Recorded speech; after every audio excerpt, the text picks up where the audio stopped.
This podcast is a collaboration between Costard and Touchstone Productions and the Dads from the Crypt podcast. Lurch, the music has stopped. No, but I can't.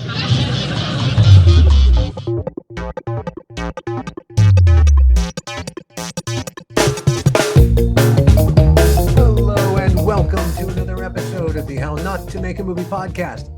I'm Alan Katz. Gil is away this week, which sucks for him because we have a very special guest.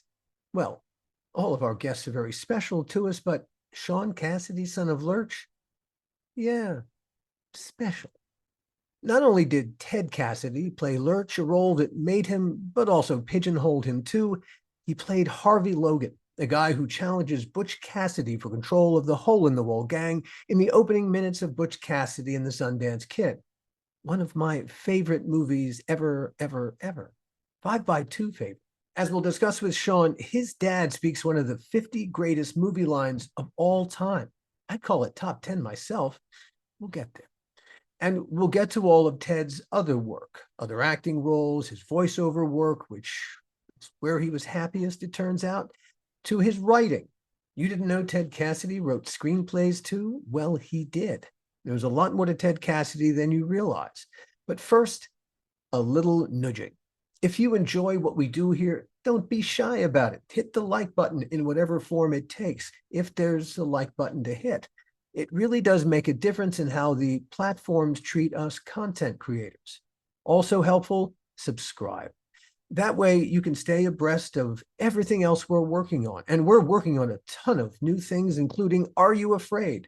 A streaming hour-long horror black comedy about Flesh-eating ghouls. For a long time, we humans have been deeply afraid of vampires and zombies. Sin for paramedics. Fair enough, vampires and zombies are scary. But neither vampires nor zombies Are real. Flesh-eating ghouls, on the other hand, are real. They've been living in our shadow for thousands of years, hunting us, feasting on us, treating us Like food. But some ghouls are tired of living in the shadow of their food. Those ghouls have decided it's time to leave the shadow. And put us in our place where we belong. on the menu. It's an eat or be eaten world. Flavored by fear, filled with the monster we should have been afraid of all along. Flesh-eating ghoul. Are you afraid? Better be. Coming soon. I first met Sean Cassidy at HorrorCon LA last year, where he appeared as Son of Lurch. Now, I'm not starstruck. I've had the pleasure of meeting and working with some of the biggest names in this business. Working with people whose work you've admired is a very cool experience, especially when you have to rely on each other to pull off your respective jobs. Their success hinges on your success. It makes for a different kind of relationship. Still, jaded as I've become, there are still people who, for whatever reason, I'm less jaded about. As I've said on this podcast, my biggest casting thrill back in the Crypt days was Buck Henry, because he was also a great screenwriter. He wrote the screenplays for The Graduate, Heaven Can Wait, What's Up, Doc, To Die For, and Catch-22. She's magnificent, every ounce, 'cause it's what's inside that counts.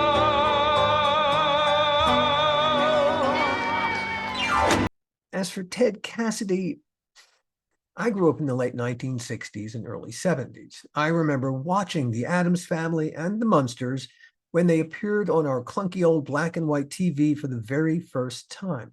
I feel a strange connectedness to those shows to this day. That's why when we were making Tales from the Crypt, it was such a thrill when we got to hire Yvonne DiCarlo, Lily Munster for one episode. It's like he saw it coming. He did. He had cancer. And John Aston, Gomez Addams for another. Oh, no! If Ted Cassidy had still been alive when we were making Crypt, let me assure you, we absolutely would have hired him to do an episode. And I feel pretty certain we would have cast him against type, just like we did with Malcolm McDowell, who we cast as the reluctant vampire. Alas, life isn't nearly as fair as we'd like it to be.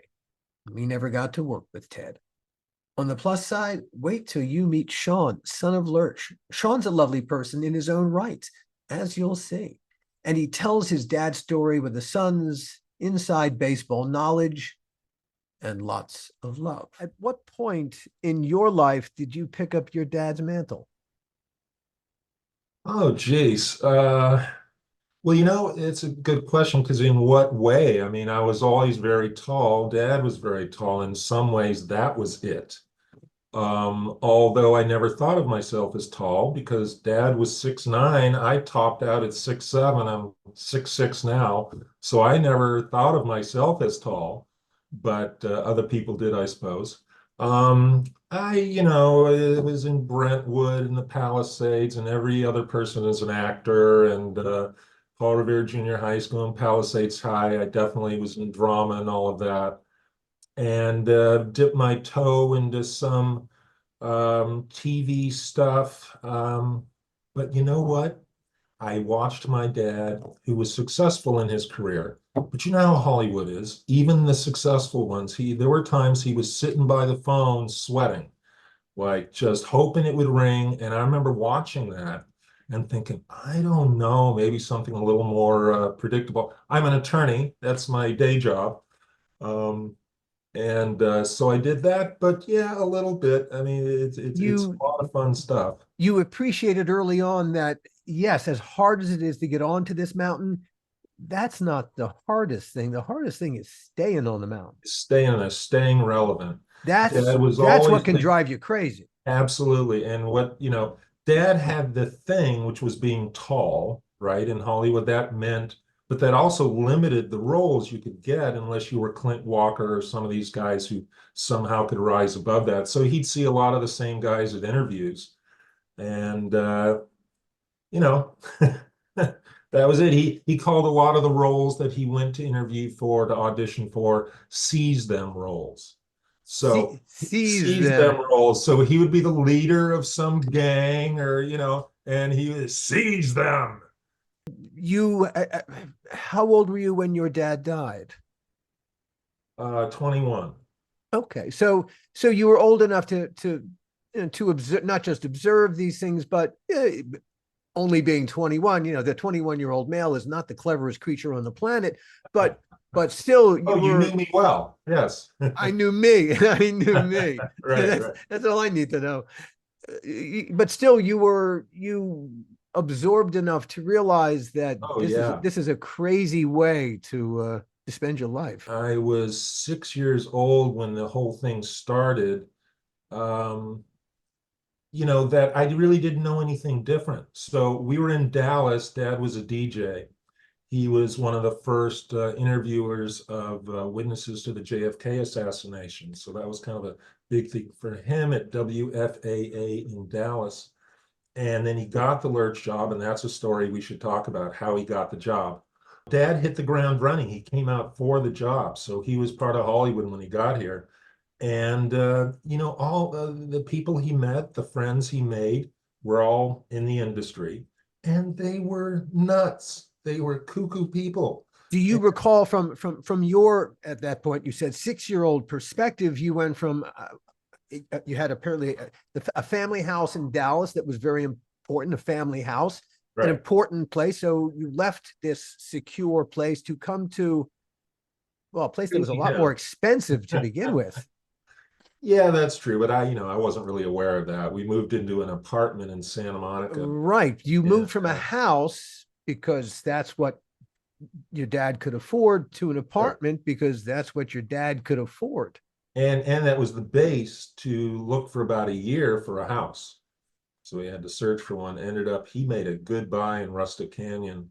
What a neighborhood that was in Pacific Palisades. Back then it was, I call it upper middle class. I mean, it wasn't the crazy rich that it is now. And sort of an artist enclave. It was a lot of fun. So I was saying earlier that, I was young enough so that the associate's dad, my friend's dad made, were crazy, and I wasn't used to anything else. These were creative people back in the 60s. Being of a certain sexual preference was controversial, but I didn't think so. I met all these people of all different kinds. They were all brilliant and funny and creative and so much fun to be around. So that was a lot of fun for me. I would imagine that growing up as you did in LA in the 70s was in and of itself an amazing story all by itself. So many reasons. I mean, I'm a Holy big cow. basketball fan and UCLA and the Lakers. That was a great time. Oh Oh, my. the music, the beach, it was paradise. And dad being employed, that was fun. My question was, at what point did you pick up your dad's mantle and Yeah, suddenly take on this idea of the son of Lurch? right. Well, yeah, so several years ago, I was reading about these conventions and just kind of thinking, well, gee, Lurch is a real popular character. What about the son of? I mean, lucky for me, I look a lot like him. I'm tall. There's really, to be honest, no one else from the show who could do that. John Aston's still alive, but he's 93, I think, and he's not willing to do any of that. And most of the cast members are gone, and even the children don't look like I'm the only one. So already talking to MGM about how we can coordinate some promotion for this year's 60th anniversary. And so should be very exciting. This is part of that, Alan. Thank you very much. It is, as someone who is also experiencing the benefits of a resurgence. My show Tales from the Crypt. When God, for years and years, it was an anvil around my neck. Ah, It was like, well, what have you done lately of any yeah, particular yeah. value? The And more then it ages, the more you have to answer that. Yeah. but then it suddenly hits a sweet spot. And I just started going to horror conventions, Uh-huh. which is where we met Right, right, at HorrorCon LA. right. What was a revelation to me when I went to my first horror convention was, in fact, a lot of the cosplay. So many people dress up. What's curious is that they dress up as Freddy Krueger, as Leatherface, as Jason. No one ever dresses up as any of the victims. As what? As any of the victims. Right, right. They dress up as the monster. And Of what course. occurred to me is that the horror fans embrace horror, not just because it's fun, but because, well, hey, in a horror movie, the monster is he's having all the fun, and they're the empowered one, and that's what horror fans embrace about horror. It's the empowerment. Yeah, and what I think that also dovetails into that, Alan, is so frequently the monster is the underdog, Yes. is the one I sympathize with. My Yeah. first favorite movie star was Godzilla. And from that first movie, I was pulling for him in every Yeah. scene. And Yeah. I think that continues. Everybody pulls for Lurch. It's, Is it really so bad to want to be the monster? That's a good question. I suppose it depends on your intentions. On who the monster is, but not all monsters are monstrous. Some Right. monsters actually Exactly. are. They're not all monsters are the Yes. villain. Some monsters are just different. Well, you go back to the original Frankenstein, yeah. And certainly Lurch was like that. Everybody loved him who knew him. It is, and that is the particular nature of, really, the monster is not necessarily monstrous. Yes, yes. And one of the things, why does a character like Lurch endure? But because despite, hey, I'm just a storyteller. As I look at him, I think, wow, he's monstrous, and yet you feel his soul.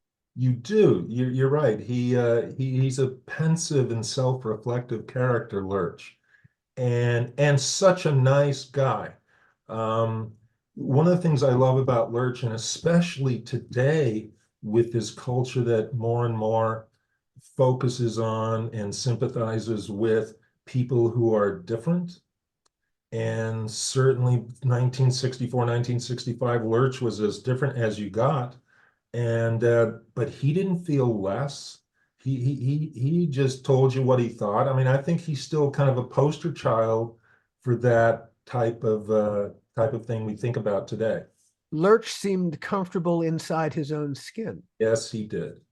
Yes, he did. Yeah. And wow, what an accomplishment. Now, what's interesting though, Alan, now that you say that, it makes me think Dad wasn't necessarily comfortable in his own skin, but Lurch was. Mm. And there's a big difference there. Dad, was 6'9". He grew up in Philippi, West Virginia, this little town, the 30s and 40s. He was a monster, just being himself. Mm. And he always felt that all the time. And I know when I was young, he would talk to me about it because he figured I would feel the same. And he would try to tell me, I did not. My father was taller than me. I was in Los Angeles. I played basketball. I had plenty of friends who were tall. So it was just interesting that almost a curse just haunted him all the time. And I never felt it. He had acromegaly. He did not. I'm so glad you asked that. One of the reasons I'm doing this, actually, Alan, is to disavow that and correct some misinformation. He did not. He did not have it. Cool. For some reason, people assume it because he was tall, and I think I've been trying to figure out for a while. I think there's some medical article from Australia that first claimed it. That's not the case. Huh. He had a congenital heart tumor, and they went in to take it out, and there were complications from surgery. That's all it was. I'll tell you, I went in to get a new doctor a few years ago, and it was the first time he saw me. He's sitting there with his clipboard. He's talking, and he says, "Oh, and you have acromegaly." I went, "What?" He said, "Well, you're Wow. 6'7", or I was at the time." And I said, "No, I do not." Some people just assume it. It's so strange.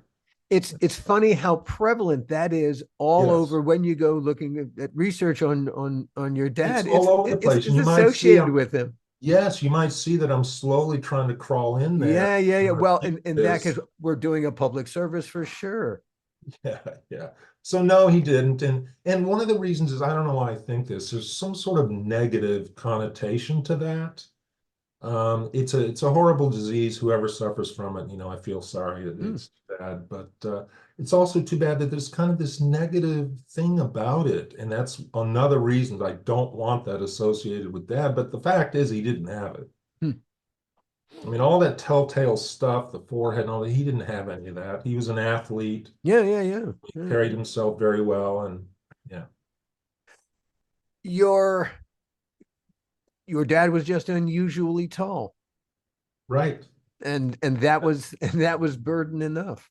Right. And in a small town in West Virginia, that was Frankenstein. So he eventually gets out of the small town. He ends up in Florida at a place called Stetson University. Yes. And he was on the basketball team there. When he was a senior, they ended up there. What position did your dad play at 6'9" in the NBA? He's a power forward. He's a power forward. Karl Malone is 6'9". Right. He was a 5 then. Okay. Even Okay. I was a 5. I was only 6'7". Huh. Anyway, so in 1954, they ended their season ranked 4th in the nation. I think it was Division III. So yeah, that's pretty cool. Did he enjoy playing basketball, or was that? Oh, cool. Oh, yeah, he loved it, and we loved it together. Some of the best times I spent with my dad were at the night on the blacktop at high school, just the two of us. Just those great moments. That's really fun. Yeah, he enjoyed a lot. He he did that light beer commercial with Wilt Chamberlain in the 70s. When you're my size, there's one thing you don't have to worry about, and that's getting filled up. So a lot of people are really surprised when they find out that I drink light beer from Miller. It has 1/3 less calories than their regular beer, and it's less filling. But that's not why I drink it. I drink light because I love that taste. Hey, Mac, another light. Hey, man, what's going on? Fine, Shorty. Light beer from Miller. Everything you always wanted in a beer, and less. They actually became friends. I only found this out a few years ago because Wilt never came to our house, but Dad apparently went over to his house, or they hung out at restaurants or something a lot. Dad wrote a few scripts And Yes, and yes, I every script, definitely want to get to the the writing. yeah, the writing. So, It's multifaceted, multi-talented oh, man, your really, dad. really, oh my goodness, very, very talented Hmm. man in a lot of ways that is not out there. Anyway, he wrote these scripts, and the one down talking about basketball again. I remember one day sitting at the Brown Derby. Remember, kind of the Santa Monica, West LA, Yeah, Hollywood, wherever that sure, was. sure. Oh my God, the Uh, Brown Derby. Holy cow. Yeah, the Brown Deer. I remember sitting with Dad and Bill Russell as they discussed a film that Dad had written for two tall guys in the West, white and black. Uh, I still love that script. Anyway, so another basketball story there. He meets your mom at college Right. at Stetson. Stetson, Your mom Helen, she was there. What did it say here? She was studying creative arts and psychology. Yes, she is a psychologist. She is a psychologist Yes, as we speak. that's right. On Excellent. Monday, I fly up to Seattle to visit my mother and my sister, so I'll be seeing her. Right, she plays golf. I mean, she's amazing. She is an amazing. She also is multi-talented. She plays multiple instruments, wrote music for the Reno Philharmonic or whatever they're called. She was a model early in life. She and Ted Turner share an Emmy for some television they produced together. I mean, I can't even think, but both of my parents were impressive and set the bar high. Your dad graduates college and he segues into radio broadcasting, does a little bit of work in Florida, ends up in Right, Dallas. right, And as you said, while he was in Dallas, he was both a DJ and a sports director in Dallas, but right. he was in the middle of all the excitement on the day that JFK was assassinated. He was apparently among the first to interview W.E. Newman Jr. and Gail Newman, two of the. Right. Those are two people on the grassy knoll, and your dad interviewed them. I don't remember Dad or Mom even talking about it. I knew something was up, but my biggest indication was, I don't know, was it Saturday morning cartoons were preempted by the funeral. I remember not liking that, but I didn't know the significance really. How old were you when JFK was assassinated? I guess I was 6. So we So are we are roughly the same age. I was born in 1959. 57. 57. Oh, okay, yeah, because Yeah. I do have memories of JFK's assassination, of the Oh, TV being turned toward away from the usual and on to very somber stuff. yes, yes. Yeah, it was that was an interesting time. So I didn't really know about it, and I wondered why they didn't talk about it. Actually, I didn't know he was involved at all until one day in Rustic Canyon, I found a newspaper the day following the assassination of the Morning Dallas News that was mint condition. I thought, why do we have this? And then I found out. And so suddenly this is a piece of history, and your Yeah, father was a and piece of history, and he never said anything. he never said anything. And even when I asked him about it, he made very little of it. I don't know why. Can't ask him now. Damn. Yeah. At what point did the acting bug suddenly grab a hold of him while he was in Dallas that suddenly he needed to take his shot? Well, I don't know if it ever did. The show that he did, he was a DJ playing a lot of jazz discs. But at the same time, he had some characters. He liked to do voices, and he had a couple of puppets that would, I forget their names now. But they used to eat his records. So these were little animals around his, around his office that would get in his way and trouble him. And they had arguments, and he had this cute little skit going. And I think he did some local stuff for the channel. I don't know what it was. But they contacted him. He wasn't reaching out. So maybe now I'll tell you the story. Go for it. His sister Carol, my Aunt Carol, was a stewardess for TWA. And once she was on a stayover in Hawaii. And I don't know who the casting director was for the Addams Family, but somehow they met on the beach and they were talking, and oh, I'm just starting this show. Oh, my brother is an actor and he's tall. And my understanding is, I haven't been able to verify this anywhere, but I remember hearing it, that Abe Vigoda was actually cast as Lurch, that it was done. And so Dad was kind of coming in afterwards. And when they did his audition, it was explained to him what the character was, kind of the original Charles Addams Lurch was right bent over, hence the word lurch, and had no lines, no grunts, no nothing. He was a lamppost. And my dad would not have that. He would do the best he could for this character. So they pulled the rope. He comes in and he ad libs, "You rang." And the place just fell apart. And from that moment on, he was hired. They gave him lines, they gave him storylines. He became what he became. Yeah, and I just think that's great. He really rose to the occasion there.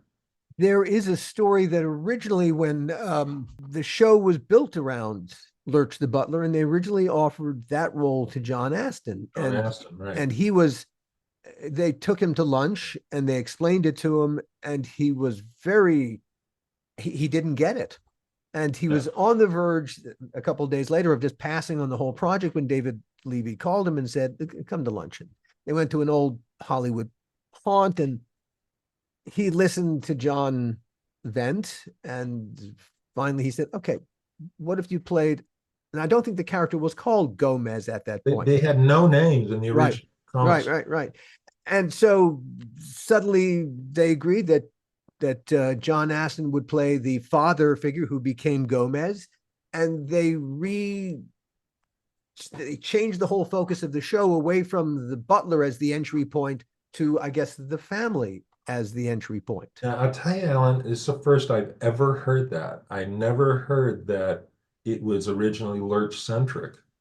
Where did you hear that? I'm curious. I've read that a couple of places. Now, I know he auditioned as Lurch, or they wanted him as Lurch. That I know, but I didn't know that the show was around Lurch, and they came back to that later. I think the best episodes are the Lurch-centric ones. Lurch Learns to Dance is the #1 viewed episode. Come on, try it. Loosen up a little, let yourself go. Oh boy, I'm lucky, I'll say I'm lucky. This is my lucky day. You got it, Lurch.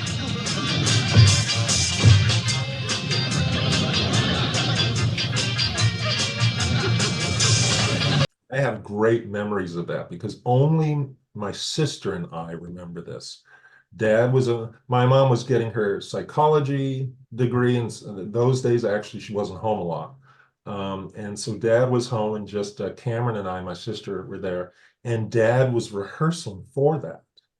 And so we remember being with him in the bedroom, and he's in front of a mirror trying out all this stuff to see what might look funny and ask us, "Is this funny?" Of course, everything he did was funny. We were on the floor the whole time, but it was just fascinating. He's trying this and different things. And then when they get to actually doing it, when they roll tape and he first comes in, I don't know if you remember, he kind of comes in like this. Well, the first time he did that too, but he came in as a graceful ballet dancer. And they had to cut. "Ted, that's great, but that's not what we're going for here." He could not help himself. He so wanted to be, regarded a serious actor and not the lamppost, and then he did this stuff, which today is just a great piece of physical comedy. One of the last episodes was a romantic episode for the Lurch character. Right. The penultimate episode. Yeah, that's right. It was penultimate. Very good. Hey. Yeah. I mean, you don't get to use the word penultimate. No, you don't. You don't. So good use. Yeah. One of the real fun ones for me was Mother Lurch visits Harvey. Yeah. Didn't Margaret Hamilton also play a character? Yes, she wasn't Lurch's mother, but she wasn't. And I remember meeting her. I guess that's an aside too. I remember being scared to death. Here's the Wicked Witch of the West, and she played Morticia's mom. Oh, okay, I okay. think, yeah. I think that, Yeah. yeah, and But I recognized her as the Wicked Witch, and I surely. was kind of scared because I tell you, to this day, she's the greatest evil character in all of cinema, in my mind. And I got to meet her, and of course, she was just a lovely, wonderful woman, and that was great to see. So in the Mother Lurch Comes to Visit, Ellen Corby was the mother, and just by coincidence, Dad's mother, my grandmother Emily from Philippi, West Virginia, was out to visit. So she was on set. And so I have a picture of Dad and Ellen and Emily. It was just such a great shot. As the Addams Family was running really at the same time, the Munsters. Right. How strange to have two How shows. strange was that? Yeah, I'd heard forever that it was a total coincidence. The more I've read, not really. They kind of knew it was out there. And it was like uh, Datsun, Toyota. I mean, it's like, which one do you pick?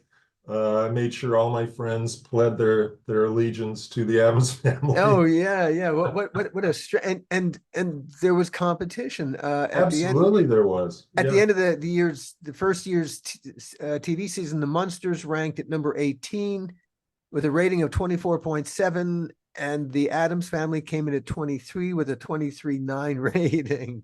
yeah, Uh, uh, yeah. but I always thought that was unfortunate, but it's funny because as competitive as the two shows were, at the end of each show's second season, they both got canceled. yeah, They both got canceled more or less at the same time. And yet neither has left the public's imagination. right, right. They carry on, and especially the Addams family. There's so many things about it which remain relevant today. And one thing great about the show, and John Aston talks about this, is they were one of the first shows that showed, um, a romantic love of a married couple. Yes. And I mean, they Yes. were they were role models in terms of a married couple. And You sense that there was sexual dynamism between them. that was true on set too, because even when I was there, I was maybe there a dozen times over my life, but a few times, they would have the Tish, you spoke French, and you'd start kissing her arm, and he wouldn't stop there. And they had so much fun. I'm sure there was half the stuff was left on the cutting room floor because they couldn't use it, but it was just fun. Of necessity. I mean, yeah, standards and practices. Right, right. There's a lot of laughter and fun on that set. They all got along really well. It certainly seemed like it was a set where everyone was enjoying the Yeah, process and the product. yeah, it was very fun. And for my sister and me, we had our own special take on this. The dressing rooms were kind of interesting. Dad's dressing room was a small one, kind of behind the set. John's dressing room, you had to go out of the sound studio, across an alley, up some stairs to like a little apartment. And as I recall, um, Morticia's was in set. It was large and it had a heart-shaped bed. I remember that. How can What that kind of be? deal I've did never even Carol? heard of that. What kind of deal did Carolyn Jones make? Holy Oh, cow! I don't know. Well, she was the star. She was the big star. She was the big name when it came out. Wasn't she was married to Aaron Spelling at the time, wasn't she? I think that's right. Yeah. Well, So there you there you go, a go. little power there. There So you anyway, go. my sister and I sometimes would hang out in Dad's dressing room while they were filming. You'd think we'd be out there wanting to watch. No, because you know how they work then. They got the red light goes on, meaning don't breathe, don't do anything. We're filming. When that red light was on, we knew the donut cart was unguarded. So we would wait in Dad's dressing room. We would see that red light and we'd creep out and get a bunch of donuts. I mean, what's better than that for a little kid? A craft services table, man. That is the candy store in which you want to be the kid. Yeah, yeah, that was really fun. Frank Capra was such a fan of the Addams Family that he offered to come out of retirement and direct episodes, apparently. I did not know that. But apparently he couldn't reach a financial agreement with the showrunners.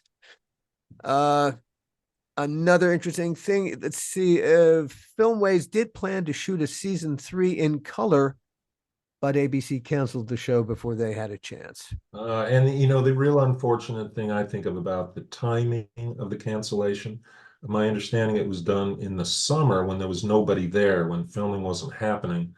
And so a lot of the props for the show were taken by crew members of other shows. They heard about it, they came onto the set and they took everything. And the reason I kind of, it's too bad, is that, you know, Dad played Thing, right? He was Thing. And we would have loved to have a Thing box. I think there were 3 of them. And they were all gone. That was too bad. And another thing to observe about that time that led to that was Ken Weatherwax played Pugsley, and he and I would pal around the lot a bit. And next door was Beverly Hillbillies. Across the alley was Mr. Ed. And we would go and walk into that soundstage. It wasn't locked. There was no security. There's nobody inside. All the props are just lying around. Are you kidding me? You know, the flip side of that is we didn't mess with anything. That was the era. We didn't mess with anything. There was no security. It all worked fine. But it's just such a great memory. I'm sure. And you're walking through TV history. TV history, yeah. Yeah. And it's funny, I remember seeing the horse, Mr. Ed, and it's going, you know, being as starstruck by the horse as by any person I saw that a lot. That one didn't talk, I bet. After the Addams Family, well, actually, your dad wasn't entirely done with playing Lurch. He would play Lurch a few more times. Yeah. He played Lurch in an episode of Batman. Batman and Robin would scale a building. There was a thing then about somebody coming out a window and talking to them. And it was a thing then to be a guest star. People wanted that. Right.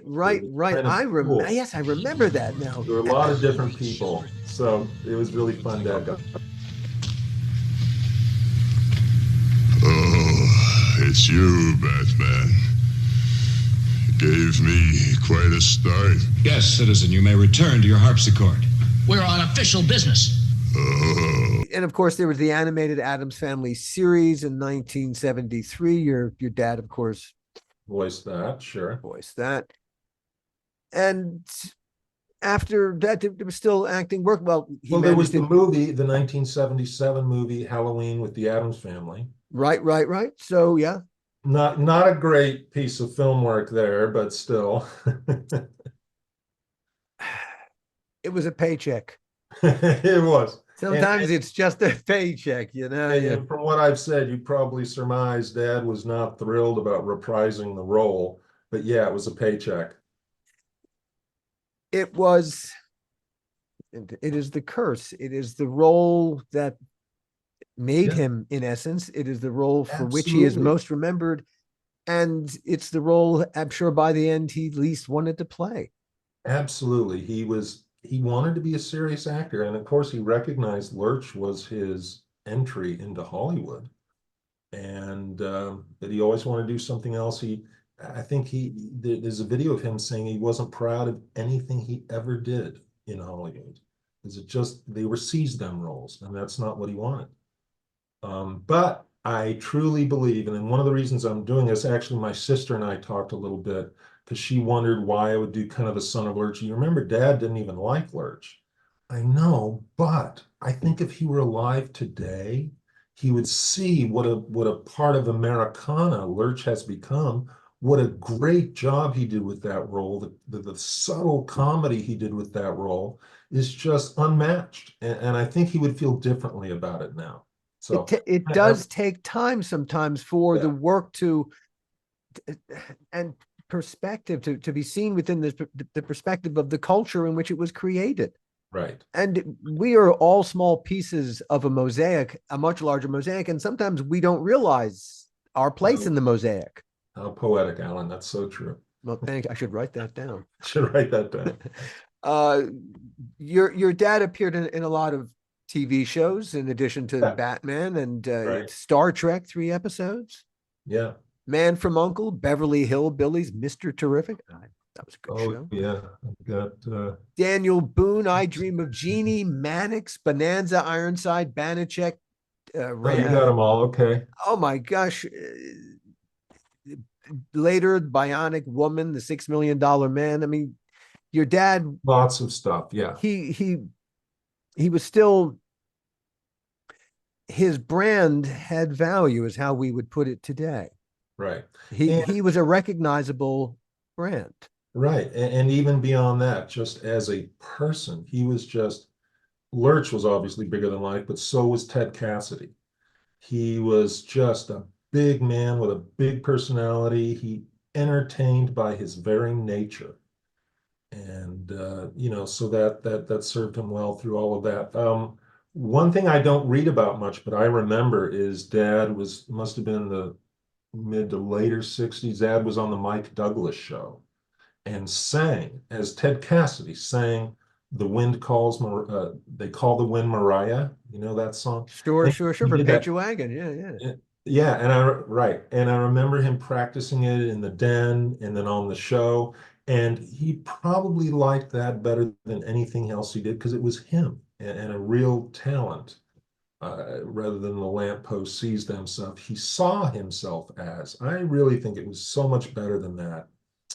And it's too bad he and I can't have that conversation now, but Was he at least in any way satisfied with his work as Harvey Logan and Butch Cassidy and the Sundance Kid? well, it was another seize them role. But I'm glad you brought that up. That was maybe the happiest he was ever in his career. There's one shot especially of Redford and Newman and George Roy Hill, and the four of them are talking, and it looks like Hill's just finished a joke, and all three of them, the other three, are just the best smile on my dad's face I've ever seen. He was in his element. He was with the big boys. It was a real big picture, and he holding his own. Oh my God, that is an incredible early scene in the movie. Sundance, when we're done, if he's dead, you're welcome to stay. Listen, I don't mean to be a sore loser, but when it's done, if I'm dead, kill him. Love to.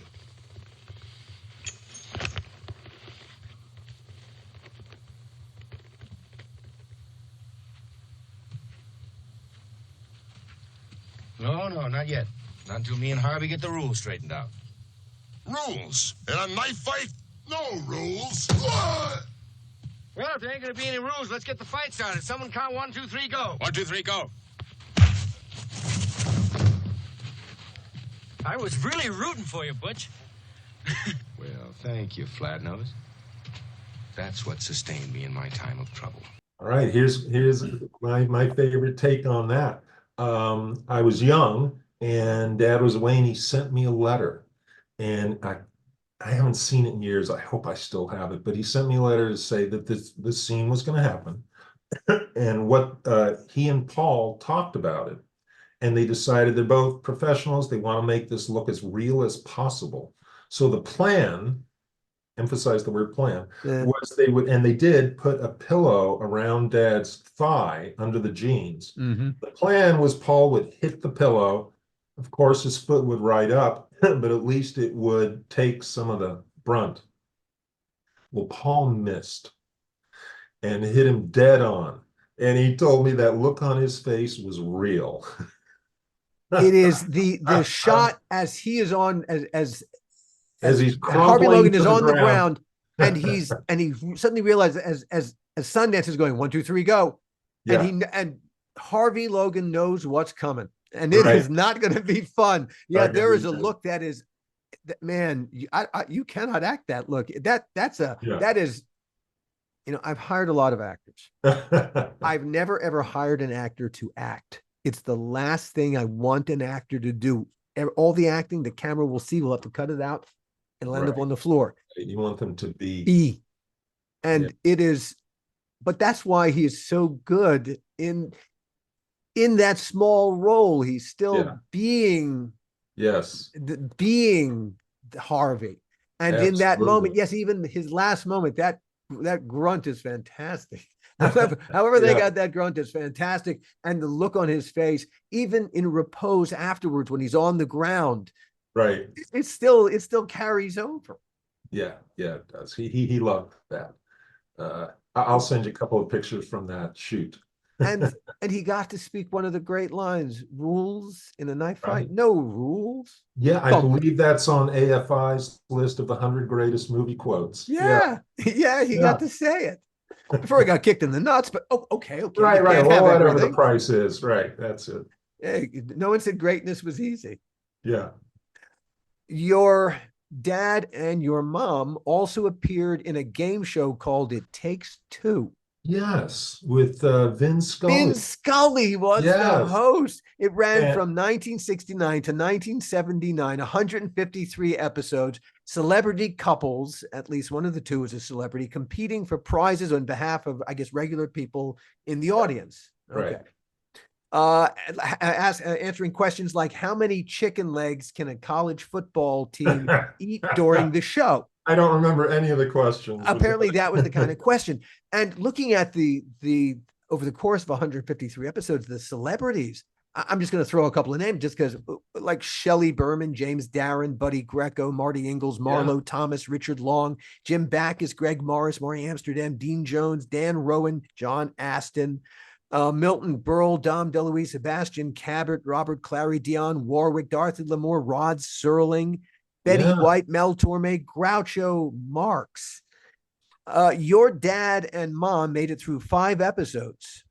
Wow. The best was Shelley Berman and bit part actor Mickey Manners and comedian Stanley Myron Handelman, who made it through 11 episodes. Wow. Well, I don't remember that other than a picture I have of that. And what I love about the picture is it shows Vin with, I don't know, the woman attendant, whatever. And you see 2 of the couples back here, Milton Berle and Dad and Mom, and Dad and Mom's score is higher. Yeah. I love Well, that. it must be because they won at least they They won won, at least 4 shows. Exactly. Yeah. Wow. So bravo. They did very, very well. And then your dad writing, suddenly, was he writing all along? Did he turn to writing? Because suddenly in 1973, he's the co-writer of the Harrod Experiment. Right. Well, he and Noel Marshall, who was the executive producer of The Exorcist, were very good buddies. Noel's wife at the time was Tippi Hedren. Sure. So I remember going over to their house a lot, and you might know that today Tippi Hedren runs Shambhala, which is a refuge for big cats, lions, tigers, etc., in Acton, California. So when I would go there to visit, they had big cats. I think it was in Sherman Oaks. I'm sure it was not in compliance with municipal zoning. Yeah. I have another one I can send you, Alan. There's a picture of me with my arm around a lion in their backyard pool. Like, what were my parents thinking? I don't know. But you're still here, so yeah. So anyway, he and Noel buddied up, and I don't know if you know the movie Roar that Tippi and Melanie Griffith and Noel did, and Dad and Noel wrote that together. I don't know if he got the credit, I think, is additional material by something in that territory. It was a lot more than that. I remember they were kind of arguing about that, but whatever. So there was that. The Harrod Experiment kind of came from that. Then what was in Don Johnson was in that? And yes, Johnson, Don. Yeah. Right, Don Johnson and Melanie were together at that. Yeah, and Melanie so Griffith. That was the connection. Your dad also wrote some additional dialogue on the film Catch the Black Sunshine. Yes. In 1974. He was a wordsmith. He was a very intelligent guy. He was captain of his debate team at Stetson. And he instilled that in me. I enjoy writing. And one of the fun stories I remember from my childhood is that I would ask Dad, this word, what does this mean? Well, look it up. And so it got to the point where we would spend some evenings sitting on the couch reading the dictionary. we had this thing, we'd close our eyes, go like this, and then read every word on the page and discuss it. And it was just so fun. And I really got a love of language and writing and wordsmithing from him. So he enjoyed that all along. And it was kind of another thing he loved in his career was voiceover. And of course, he had this fantastic voice. He was the evil character in every Hanna-Barbera cartoon in the 70s. And he loved that. And one of the reasons he loved it is being tall didn't mean anything. You sit at that table with a microphone with these other creative people, and that's what counts. So the same with writing. Being tall doesn't matter. Indeed. Like that. He would see his talent, he would be appreciated for what it was rather than being 6'9". Your dad did a ton of voice work. Yes. Adam Well, that's Ant- where, to be honest, that's where most of his money came from, was voiceover. He got some big national commercials. They paid really well. One of the stories I remember that there was an audition for Schlitz beer, and Dad at the time was quitting smoking, but it made his voice kind of raspy. So I remember going there, and I was sitting in the room with him, and they were doing it, and the voice wasn't perfect. So he said, "Give me a minute." We went out in the hallway, and he's cussing out the world as he's smoking a cigarette to get that smooth. He went back in, he killed it. And all the guys in there, "Oh, this is the best. This is, I'm sure, but they're not the money." And I believe Paul Frees, another famous voiceover guy, he got the gig. But Dad got Goodyear Tire and a bunch of other really big ones that paid really well. Losing to Paul Frees is right, is understandable. Exactly. Okay. One of the greats. Right. Yeah, Dad's favorite, he said, from the Hanna-Barbera days was Donovan Dawes. He thought he was just from another planet. He was so the good. voice of boy, what did Dawes do? Huckleberry Hound. Huckleberry Hound, yeah. A bunch of those characters, yeah. Oh, Dad, I remember Dad saying it was the only guy he ever heard who could produce two different notes at the same time coming out of his mouth. I don't even know what that means, but I remember Dad saying that. That he was just very talented. An amazing group of voice actors working that particular room at that particular time. Wow, what a group of people. Your dad also did like the Adam Ant Show, Frankenstein Jr., the Fantastic Four, Godzilla. Yes. He was the voice of Godzilla. He was. Well, was it Godzilla or the Frankenstein Jr.? Godzilla, I guess. Both. I was older. I never watched any of that. I didn't even know about half of it. Sure. Yeah. But it's still an incredible body of work, and it was lucrative. And as you said, it was work he could do without feeling self-conscious about. Right. And I remember the voiceover work he did for the Incredible Hulk. That was a lot of fun. I remember him going to do voiceover grunts. Like, you'd think they might just reuse stuff. They didn't. Every episode he watched and he matched and put the grunts in there. And of course, he did the opening credit voiceover. David Banner, physician, scientist, searching for a way to tap into the hidden strengths that all humans have. Through that, of course, he got to know Lou Ferrigno. And Dad was a weightlifter. I am too, and got to meet Lou. And wow, back in the day, and he could lift a town on his own. That was something else. Lou was huge. When you decided that you weren't going to act and you were going to pursue law, was your dad still around when you made that decision? No, I was in college when he passed. Actually, that explains part of it. I went to college without a clear idea of what I was going after, as a lot of 18-year-olds. But what we sort of had planned was Dad was going to start in the production area. And I remember working with him, putting those scheduling boards. Do you remember those boards with little strips and you move them around and all? Oh, yeah. Oh, my gosh. Yeah. So he invented his own, and he did a couple of projects, and that's where he wanted to move into, was writing and production and kind of behind the camera. And the idea, just we talked about it all the time, is I'd just join him. We'd be a team. So I went to college because you go to college, but that's what I was going to do. And there aren't a lot of classes in college prepare you for that. So whatever, I just did my thing. But then during college, he passed. And then I'm like, oh, well, that was sort of my plan. Now what? And I have a good buddy who was teaching the Barbary at the time and said, hey, do you want to? It was kind of path of least resistance, actually, becoming a lawyer. It was not a burning passion. What kind of law did you eventually head into? Estate planning, wills and trusts, little real estate. Try to stay out of the courtroom, do more transactions, service the client. Mm-hmm. Have you been happy in your work? How many happy lawyers do you know? No, this line of work is okay. And one of the reasons I like this area is you're dealing with people and their personal feelings and their family relationships and how they can feel more secure about the future. And that was appealing to me, and I like that. But no, it's not acting or music or writing. So, I see a couple of guitars behind you. Yes. Yeah, I play guitar, play in a couple of bands, love doing that. So really and truly the creative spark really is in you.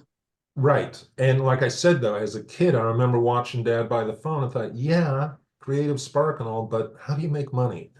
Well, if you're going to ask practical questions, you're I going know. to ruin it. Exactly.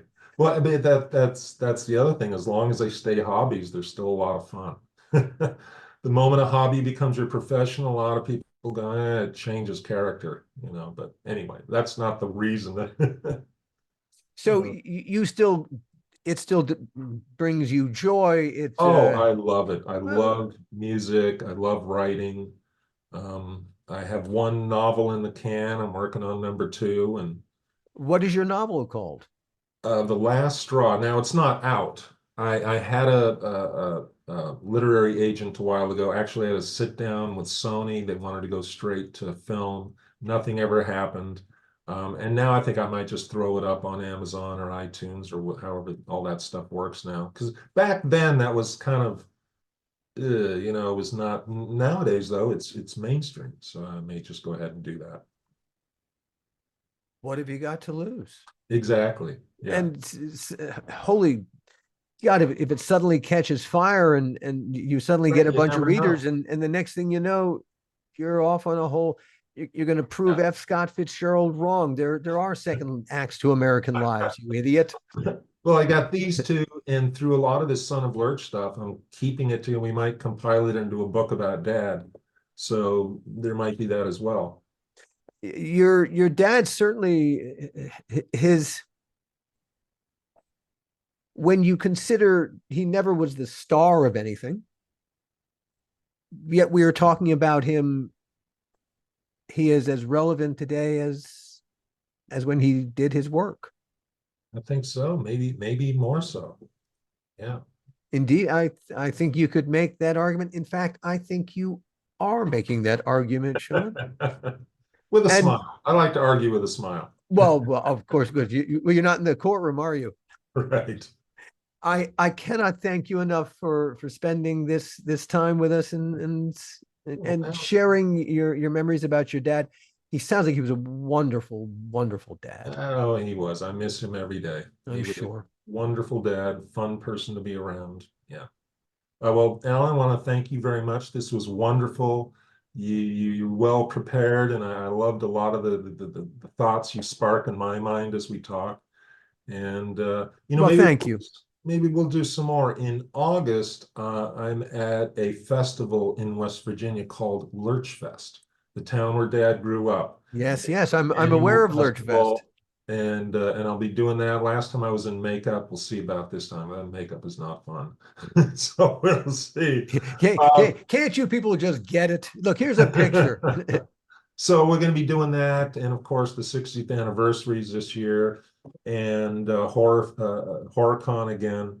So maybe there'll be occasion to meet up again. Oh, I expect we will. I will be at HorrorCon LA again this year.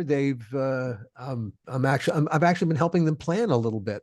a couple of their things. So you and Alex are good buddies? Yeah. We're like that. It's excellent. It's almost weird.